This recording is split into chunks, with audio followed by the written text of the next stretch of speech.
उनकी उनकी दी हुई बुद्धि, उन्हीं के दिए हुए विचार, उन्हीं की प्रेरणा से और महाराज को अंग संग जानकर दास आप नारायण रूप संगत के चरणों में रखने का प्रयास करेगा। आज का विचार महाराज के मुखारबिंद से निकले हुए पवित्र शब्दों के ऊपर, उन्हीं का एक चैप्टर शुद्ध आचरण विवेक। दास अपने विचारों को महाराज के इस शुद्ध आचरण विवेक चैप्टर पर देने का प्रयास करेगा। लेकिन इससे पहले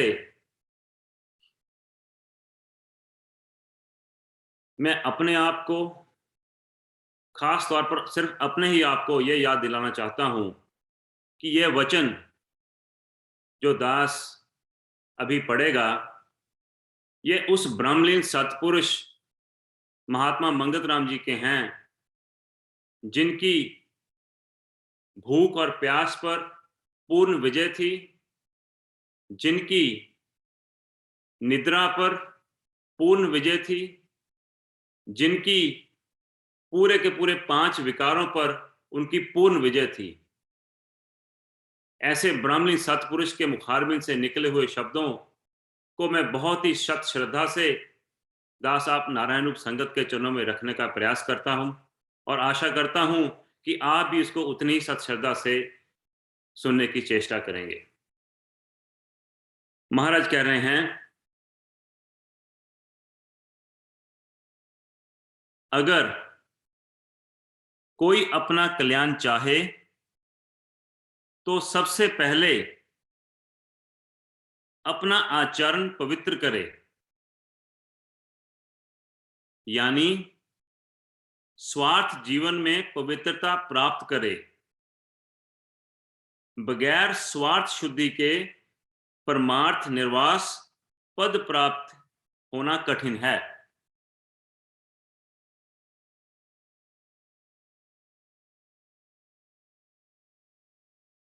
अगर कोई अपना कल्याण चाहे, महाराज ने इस चैप्टर का शुरुआत आप देखिए कितने अनमोल वचनों से की है।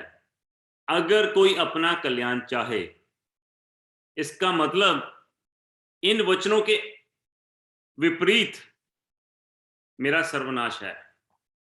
अगर मुझे कल्याण चाहिए तो गुरु ने ये जो वचन लिखे हैं उसके माफिक मुझे चलना ही पड़ेगा। महाराज कह रहे हैं, अगर कोई अपना कल्याण चाहे तो सबसे पहले अपना आचरण पवित्र करे। अब यहां पर आचरण पवित्र की परिभाषा मुझे समझनी है। आचरण का मतलब कैरेक्टर। यहां पर एक ईश्वर प्रेमी की बात हो रही है, यहां पर रजोगुनी और तमोगुनी जीव की बात नहीं हो रही। जिसके जीवन में शुरुआती अभी तक उसके लक्षण खत्म नहीं हुए, जिसका जीवन अभी तमोगुण और रजोगुण की तरफ है, वो तो यहां तक पहुंचना भी उसके लिए बहुत कठिन है। महाराज कह रहे हैं, ये इसका शुद्ध आचरण का मतलब यह है कि जिस प्रभु प्रेमी को गुरुमुख जीवन बनाना है, ईश्वर परायण जीवन रखना है, उसके लिए यह चैप्टर बहुत ही इंपॉर्टेंट है। महाराज कह रहे हैं, अगर कोई अपना कल्याण चाहे, जिस ईश्वर प्रेमी को अपना कल्याण चाहिए, गुरुदेव कह रहे हैं उसको अपना स्वार्थी जीवन में पवित्रता हासिल करनी लाजमी है। अब स्वार्थी मुझसे ज्यादा कोई नहीं। मैं अपने से ज्यादा किसी का भला नहीं चाहता, अपने से ज्यादा ऐशो आराम में किसी को देना नहीं चाहता। अगर लोभ करता हूं तो वो भी अपने लिए। मुझसे ज्यादा स्वार्थी कोई है नहीं। और महाराज कह रहे हैं कि इस स्वार्थी जीवन में ही पवित्रता अगर मेरे जीवन में आएगी, तभी मेरा आचरण पवित्र हो सकता है। और इस बात को, ये जो गुरु के पहले चंद जो शब्द हैं, ये इसको महाराज ने बहुत बार इसी चैप्टर में बहुत बार रिपीट किया है। एक अगले वचन में महाराज ने कहा, अगर कोई अपनी उन्नति करना चाहे, और यहां कह रहा है कि अगर कोई अपना कल्याण करना चाहे। बात फिर वही है कि अगर मेरी उन्नति, मेरा कल्याण अगर है, तो वो सिर्फ और सिर्फ गुरु के वचनों के मुताबिक चलने पर ही हो सकता है। और मेरा ये जो स्वार्थी भरा जीवन है, जो मैं सुबह से लेकर शाम तक सिर्फ और सिर्फ अपने लिए ही सोचता हूं, गुरु मुझे तेरा तेरा करने के लिए कह रहा है, और मैं सारा दिन मैं और मेरा की रट लगाए रखता हूं। मेरा ये जो जीवन स्वार्थी बना हुआ है, जब तक इसमें पवित्रता नहीं आती, तब तक मेरा गुरु परायण जीवन, ईश्वर परायण जीवन होना अति कठिन है। अब इसी चैप्टर में इसको महाराज ने और खोल के बताया। वचन नंबर 106, शुद्ध आचरण विवेक। इस वास्ते अपने जीवन में स्वतंत्र होकर पाप कर्मों का त्याग करना ही असली उन्नति का साधन है। हर वक्त अपने आचार, विचार, आहार, व्यवहार और संगत में पवित्रता धारण करनी चाहिए, और इन शुभ गुणों को यानी सत्य, सील, संतोष, ब्रह्मचर्य, पर उपकार, क्षमा और प्रभु विश्वास में अधिक दृढ़ता धारण करनी ही सब मानसिक दोषों से विजय प्राप्त करनी है। यही पवित्र गुण शुद्ध आचरण का स्वरूप है और निर्वास गति को देने वाला है। पथ कुपथ की धारणा तो मन का मनन भाव ही है। इस वास्ते कुपथ को निर्मल बुद्धि के द्वारा त्याग करके अपने आप को निर्बंधन करना चाहिए। यही मानुष जन्म की अधिकता है। अब आप इस वचन में देखिए, महाराज ने एक से बढ़कर एक सूत्र, एक से बढ़कर एक सीक्रेट इस जिज्ञासु को सिखाने की कोशिश की है। महाराज कह रहे हैं कि इस वास्ते अपने जीवन में स्वतंत्र होकर पाप कर्मों का त्याग करना ही असली उन्नति का साधन है। अब ये पाप कर्म क्या हैं? अगर तो मैंने कर्तापन करके कर्म किए, चाहे वो कोई भी कर्म हो, चाहे तेरा सत्कर्म ही हो, जिसमें कर्तापन आ गया वो पाप कर्म हो गया। और वो पाप, वो हानि या तो मैंने अपनी की या मैंने किसी दूसरे के प्रति की, और जो हानि हुई वो पाप ही हुआ। जो भी कर्म मैंने कर्तापन के अधीन होकर किए, वह सारे के सारे मेरे पाप कर्म ही गिने जाएंगे, चाहे वो सतोगुनी कर्म ही हो। महाराज कह रहे हैं इस वास्ते अपने जीवन में स्वतंत्र होकर पाप कर्मों का त्याग करना ही असली उन्नति का साधन है। तो सबसे पहले ये जो मैं अपना कर्तापन के अधीन इतना मदहोश रहता हूं, इतना नशे में रहता हूं, कभी मुझे अपनी बुद्धि का अहंकार होता है। जैसे जैसे मेरा दिन बढ़ता जाता है, वैसे वैसे मेरा नशा भी बदलता जाता है। कभी मुझे अपनी बुद्धि पर अभिमान होता है, कभी मुझे अपने पैसे पर अभिमान होता है, कभी मैं कितना अच्छा बोल लेता हूं, मुझे इस पर अभिमान होता है, मैं कितना पढ़ा लिखा हूं, मुझे इसका अभिमान होता है, मेरा कितना बड़ा परिवार है, मुझे इसका अभिमान होता है।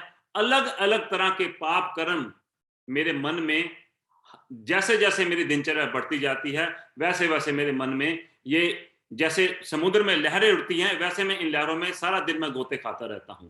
और महाराज कह रहे हैं कि जब तक इस पाप कर्मों से मुझे स्वतंत्रता नहीं मिलती, तब तक मेरी उन्नति नहीं हो सकती। आगे महाराज कह रहे हैं हर वक्त अपने आचार, विचार, आहार, व्यवहार और संगत में पवित्रता धारण करनी चाहिए।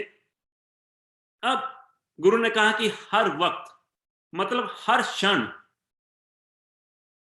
अब इस हर वक्त को, हर क्षण को अगर मैं सिर्फ और सिर्फ एक क्षण मान लूं कि मुझे अपने इस पल का इस क्षण का सिर्फ और सिर्फ इस अगले 1 सेकंड को सुधारना है, तो मेरा सारा का सारा ये जीवन सुधर सकता है। महाराज ने इतने एक से बढ़कर एक सूत्र दिए हैं कि मेरी मोटी बुद्धि के ऊपर इतने जबरदस्त काले पर्दे पड़े हुए हैं कि मुझे उसका ज्ञान ही नहीं होता। महाराज क्या है कि हर वक्त अगर मान लीजिए मुझे में क्रोध आता है, तो मैं सिर्फ यही सोच लूं कि इस क्षण मुझे क्रोध नहीं करना। तो देखिए कितने उत्पात मेरे जीवन में से निकल सकते हैं। अगर मैं सोच लूं मेरे आगे कोई लोभ आए, तो मैं सोच सिर्फ मुझे इस क्षण मुझे इस लोभ से दूर रहना है, सिर्फ मुझे एक क्षण अपना बाहोश वाला जीवन चाहिए, सिर्फ और सिर्फ एक क्षण। वो एक क्षण के कारण ही द्रौपदी के मुंह से जो कटु वचन निकले उसने महाभारत कर दी। सिर्फ एक क्षण के कारण ही रावण ने निर्णय ले लिया कि वो माता सीता का हरण करेगा। सिर्फ और सिर्फ एक क्षण को अगर मैं संभाल लूं, तो मेरा आज का जीवन, मेरा इस हफ्ते का जीवन, मेरा इस आने वाले महीना, आने वाला साल, मेरी आने वाली जिंदगी गुरु के कहे मुताबिक निकल सकती है। सिर्फ और सिर्फ एक क्षण को संभालना है मुझे। एक क्षण का ही क्रोध होता है, एक क्षण का ही लोभ होता है, एक क्षण के ही सारे विकार हैं। अगर मैंने उस क्षण में, महाराज ने कितनी बार हर वचनों में मुझे कहा कि मेरा बाहोशी वाला जीवन चाहिए, मुझे बेहोशी से बाहोश होना है सिर्फ और सिर्फ एक क्षण के लिए, और मेरा सारा का सारा अगला जीवन सुधर सकता है। एक क्षण मेरे जीवन को इतनी क्रांति दे सकता है कि मेरा सारा का सारा जीवन बदल सकता है।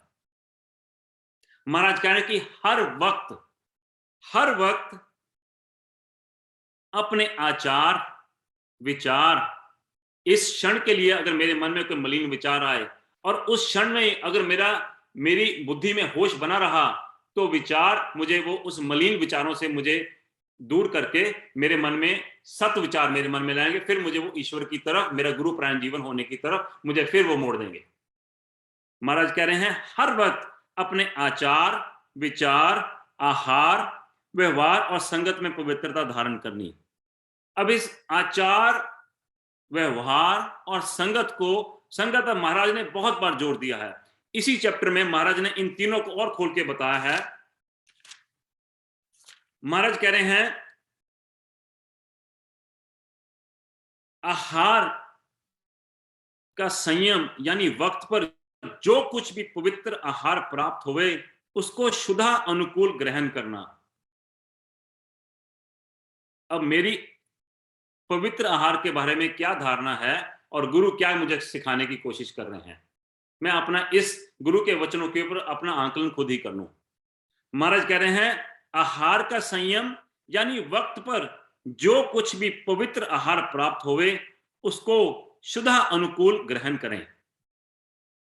अगला है व्यवहार का संयम, जीवन निर्वाह की खातिर समय की पाबंदी में शुद्ध व्यवहार करना। क्या मेरे स्वार्थी जीवन में मेरा ये संयम है कि मैं कभी भी दुकान पर भागने के लिए राजी रहता हूं, कभी भी मुझे कोई लोभ मिल जाए तो मैं अपनी नौकरी को आगे बढ़ाने के लिए हमेशा रेडी रहता हूं। महाराज कह रहे हैं व्यवहार का संयम, जीवन निर्वाह की खातिर समय की पाबंदी में शुद्ध व्यवहार करना। मुझे संसारी जीवन, महाराज ने, ईश्वर ने मुझे घर गृहस्थी दी है, संसार में कर्म करने की, अपने परिवार को पालने की मुझे छूट दी गई है, लेकिन वो छूट मर्यादा के अधीन है, वो छूट समय की पाबंदी के अधीन है, और वो छूट महाराज कह रहे हैं कि शुद्ध व्यवहार के अधीन है। क्या मेरा व्यवहार, क्या मेरी आज की दिनचर्या गुरु के इस कहने के अनुसार है? इससे आगे महाराज कह रहे हैं संगत का संयम, यानी सत्पुरुषों की संगत करनी और शुभ विचार को धारण करना। अब संगत, अगर मेरा डेली सत्संग में आने का प्रोग्राम है तो मेरी निश्चय ही तौर पर मेरी बुद्धि में धीरे धीरे बदलाव आएगा ही आएगा। अगर मेरी श्रद्धा गुरु के प्रति पूर्ण है और सत्संग में मैं डेली आता हूं, और इस लाउड स्पीकर से चाहे किसी के भी मुख से कोई भी विचार निकले, मैं उसको गुरु का ही वचन समझकर उसको पूरी सत श्रद्धा से अपने जीवन में अपनाने की कोशिश करूं, अपना अमली जीवन बनाने की कोशिश करूं। तो महाराज कह रहे हैं कि मेरे जीवन में उन्नति लाजमी आएगी ही आएगी।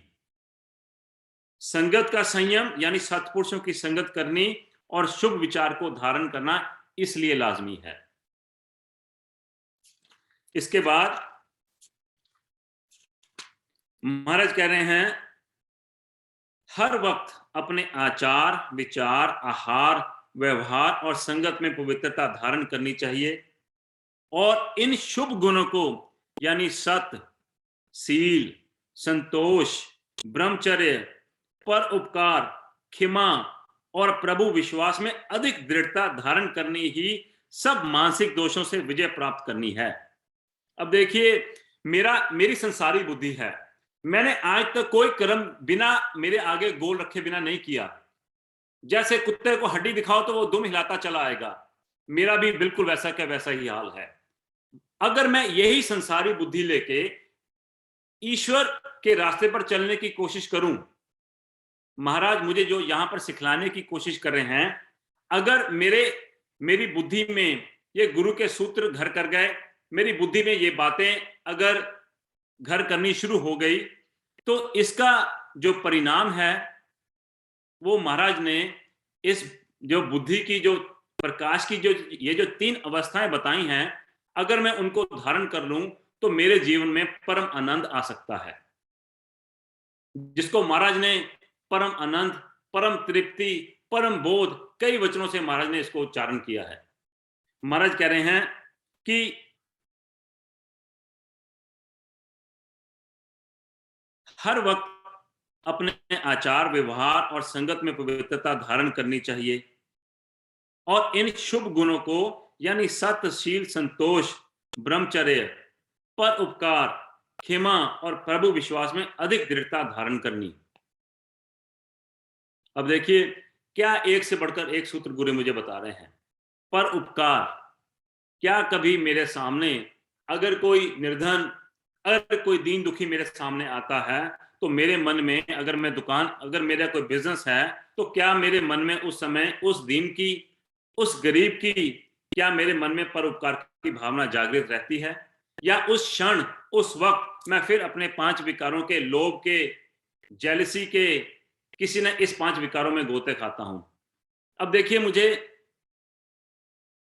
गुरु के जीवन से, गुरु का जीवन इतना प्रेरणादायक है कि मैं, अगर मेरी किसी से बनती नहीं तो मैं उससे जेलसी करता हूं, उस पर क्रोध करता हूं। कोई अगर मेरे से ज्यादा धन कमा गया तो मेरा लोभ कितना बढ़ जाता है। लेकिन मुझे आध्यात्मिक जीवन पर चलने के लिए ये जो क्रोध अपने ऊपर नहीं आता। क्यों? क्योंकि महाराज ने अपने इसी विकारों पर काबू करने के लिए किन किन विकारों पर महाराज ने विजय पाई। मुझे यह सोचकर क्रोध नहीं आता अपने ऊपर, मुझे यह सोचकर मैं अपने आप को मैं ये दोषी नहीं समझता कि मेरे गुरु का प्रारब्ध कितना उच्च, कितना प्योर, कितना उनका सच्चा प्रारब्ध मेरे महाराज का रहा कि उनको 3 साल से ही सर अपने सब सोजी थी। और मेरा प्रारब्ध देख लीजिए कैसा है कि मैं कितने पाप कर्मों में गोते खाता हूं। बार बार ये संस्कार, ये जो मेरा स्वभाव मेरे गुरु के चरणों में लगने से मेरे आड़े आता है। महाराज कह रहे हैं इन शुभ गुणों को यानी सत्य, शील, संतोष, आज का ही दिन देख लूं कि क्या आज के दिन में मैंने इस सत्य का, ये जो महाराज ने सूत्र मुझे बताया, क्या मैंने धारण किया। संतोष, कोई नई गाड़ी ले आए, कोई नया सूट ले आए, कोई नया मोबाइल फोन ले आए, तो देखिए क्या मेरे संतोष की, फिर मेरी क्या स्टेज नजर आती है मुझे खुद की। महाराज कह रहे हैं संतोष, ब्रह्मचर्य, पर उपकार, क्षमा, किसी के प्रति मेरा क्रोध अगर जागृत हो जाए, किसी ने मुझे जरा सा भी छेड़ दिया, तो मुझे हमेशा हमेशा क्षमा की ही वो अपेक्षा रहती है कि मुझे माफ कर दे गुरु, मुझे माफ कर दे ईश्वर, मुझे माफ कर दे। लेकिन मेरे जो पाप कर्मों हैं, मैं किसी के प्रति किसी की हानि करता हूं, उसके प्रति मैं किसी को क्षमा नहीं कर सकता। और महाराज हमेशा मुझे परोपकार करने के लिए कह रहे हैं, दूसरे के प्रति क्षमा, संतोष और प्रभु विश्वास में अधिक दृढ़ता धारण करने के लिए महाराज कह रहे हैं। और इन सूत्रों को अगर मेरे जीवन में धारण होते हैं, तो गुरु की एक और सबसे बड़ी लाइन, इन सब मानसिक दोषों से विजय प्राप्त करनी। ऐसे शुभ गुण अगर मेरे अंतःकरण में धीरे-धीरे प्रवेश कर गए, तो महाराज कह रहे हैं कि सब मानसिक दोषों से विजय प्राप्त हो सकती है। यही पवित्र गुण शुद्ध आचरण का स्वरूप है और निर्वास गति को देने वाला है। यही पवित्र गुण शुद्ध आचरण का स्वरूप है और निर्वास गति को देने वाला है। अब महाराज ने अगर मुझे शुद्ध आचरण का ये जो चैप्टर मुझे लिख के दिया कि मेरा आचरण कैसा होना चाहिए, तो इसका जो क्लाइमैक्स है, इसका जो एंड रिजल्ट है, वो महाराज ने बुद्धि के प्रकाश की जो तीसरी अवस्था का वर्णन किया है, ये मेरी स्थिति हो सकती है। लेकिन मेरी स्थिति ये क्यों नहीं होती, इसका भी मुझे अच्छे से ज्ञान हो जाना चाहिए।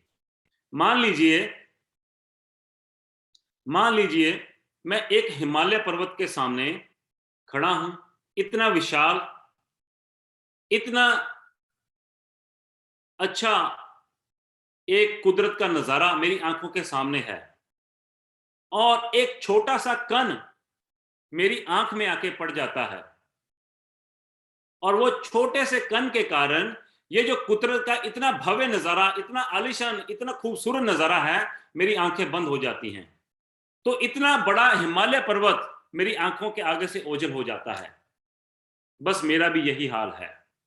मैं अपनी इस कर्तापन के कारण, अपनी बुद्धि की चतुराई के कारण, मैं अपने गुरुपरायण जीवन ना होने के कारण, मैं ऐसे उपद्रव इस जीवन में करता हूं। महाराज कह रहे हैं कि यह पवित्र गुण शुद्ध आचरण का स्वरूप है और निर्वास गति को देने वाला है। अब इस क्लाइमेक्स को, इस गुरु के ये जो बुद्धि की तीसरी अवस्था को समझने के लिए मुझे ये गुरु के वचन श्रवण करने होंगे।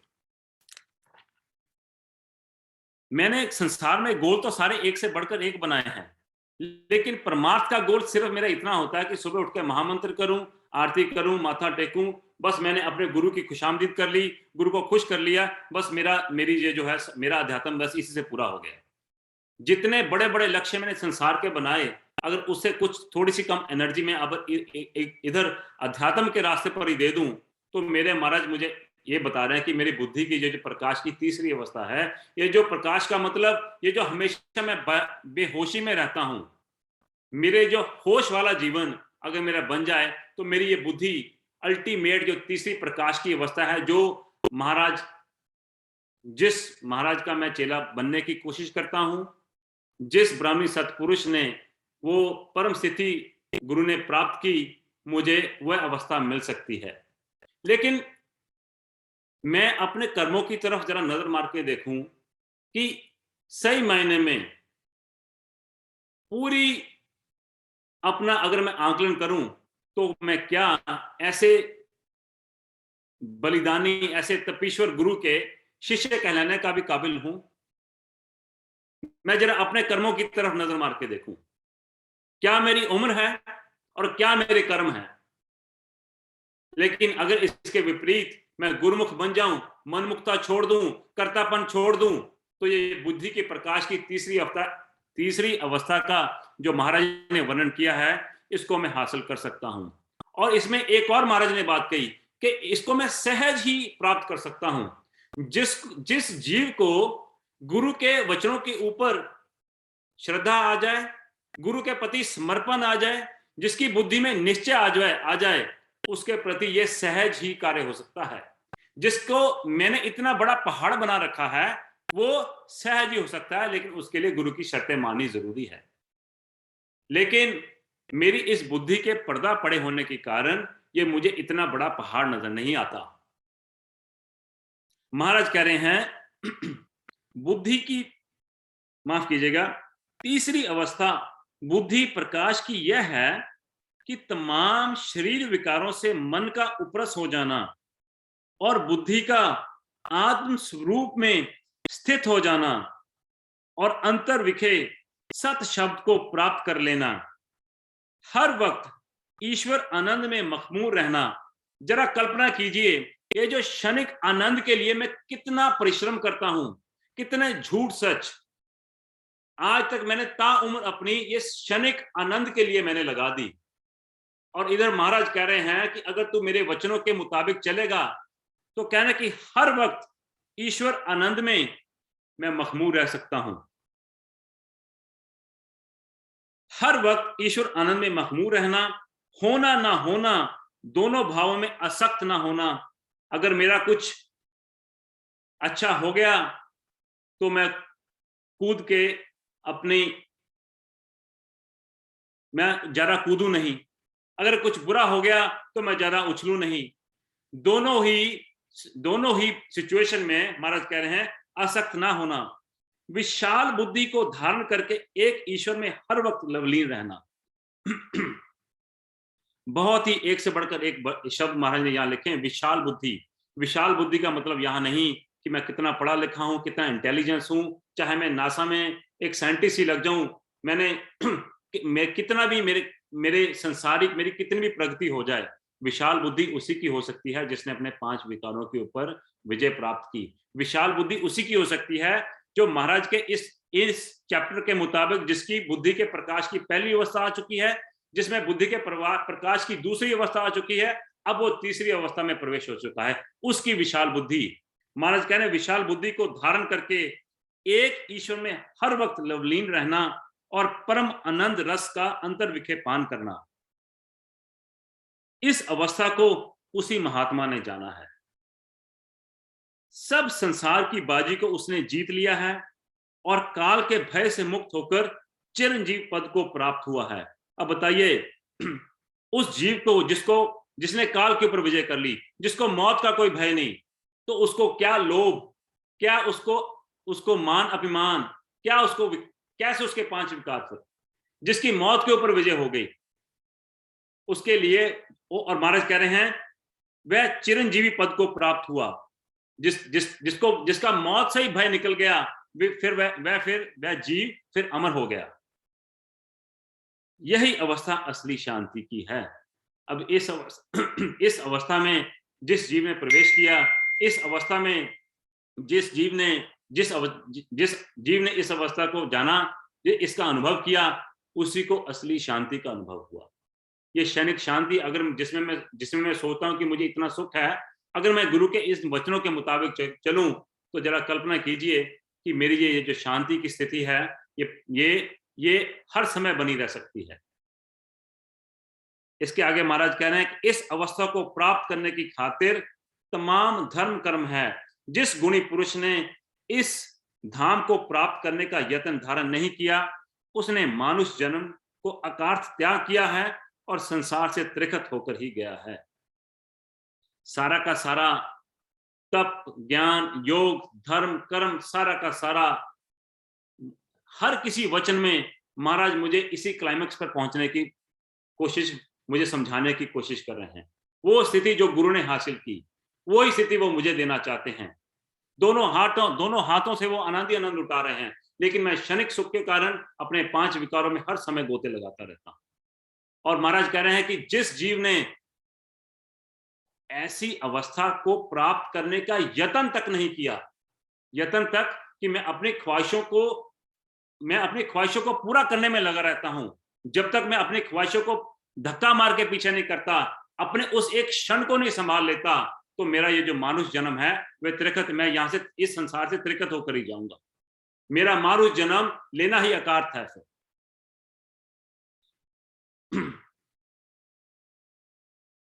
इसके आगे महाराज कह रहे हैं तमाम गुणी पुरुषों का धर्म यही है कि उस प्रकाशमय अवस्था को प्राप्त करने से हर वक्त निश्चल रहें। यह अवस्था ही असली धाम है, जिसको प्राप्त करके जीव ब्रह्म स्वरूप हो जाता है और अपने आप को सर्व अनंत स्वरूप जानता है। मेरे गोल, संसारी गोल कितने से कितने बड़े हैं। मेरी मेरी औकात गुरु के पवित्र चरणों के नीचे एक मिट्टी के कण के बराबर नहीं। लेकिन मेरी ख्वाहिशें, मेरी गोल, मेरी मंजिलें क्या-क्या मैंने रख रखी हैं। लेकिन अध्यात्म की तरफ सिर्फ और सिर्फ अगर मैं सुबह 5 बार महामंत्र कर लूं, तो वही मैं सोचता हूं कि मैंने आज आज महाराज को बहुत खुश कर दिया। जैसे मैंने संसारी बड़े से बड़ा अपने लिए हमेशा अच्छे से अच्छा, जितना मैं स्वार्थी हूं, अगर मैं स्वार्थी अध्यात्म के मामले में वो स्वार्थ अगर अध्यात्म में ही ले आऊं, तो मेरा बेड़ा पार हो सकता है। जैसे मुझे बड़े गोल स्वार्थ संसारी में चाहिए, ये इससे इससे बड़ा गोल, इससे कम मेरा चल नहीं सकता। फिर इस गोल से कम अगर मैं अध्यात्म जीवन में जलने की कोशिश करता हूं ना, तो वो सिवाय ढोंग के और कुछ नहीं।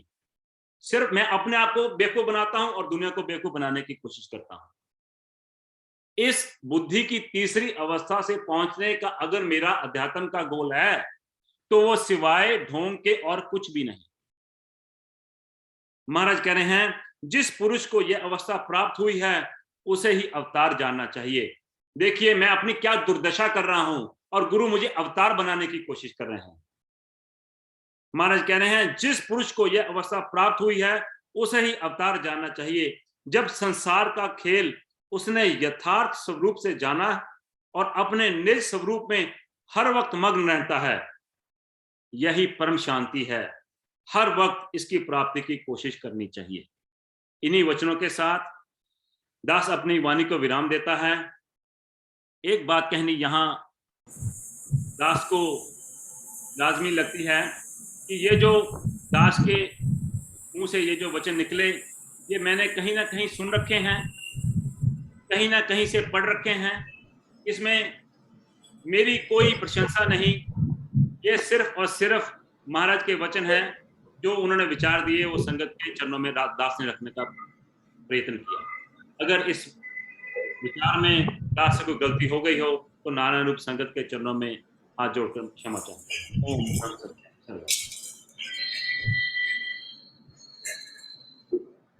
सत्संग का अगला चरण